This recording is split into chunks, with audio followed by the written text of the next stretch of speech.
Kagaling Pungging. Ha? Nag-school ka? Naka-uniform ka pa.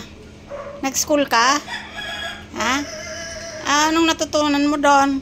Hindi ka naman marunong turuan. Natuto ka ba? Ha? Ganda ng uniform mo ah. Pinagliitan ni Haba. Ganda. Ganda damit mo. Pareho kayo ni Pungging. Oh, nag-aral ka rin, Clover?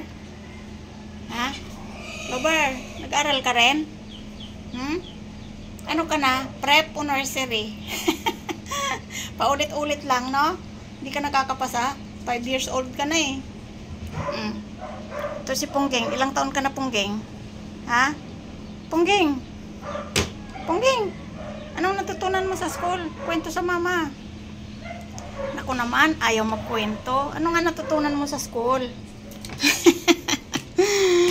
Anong natutunan mo sa school? Tutulungan mo ako mag-washing machine? Ha? Tulungan mo ako maglaban ng mga damit nyo at uniform? Tingnan ko nga kung may panty ka.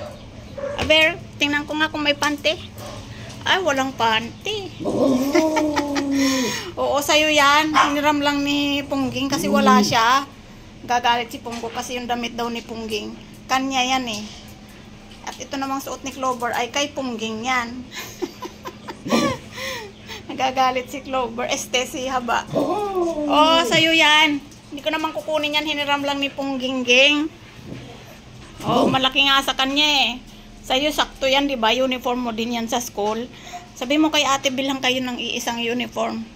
Para pare-pareho ng kulay. Ha? Ikaw, wala kang uniform, di ka pa nag-aaral. Ha?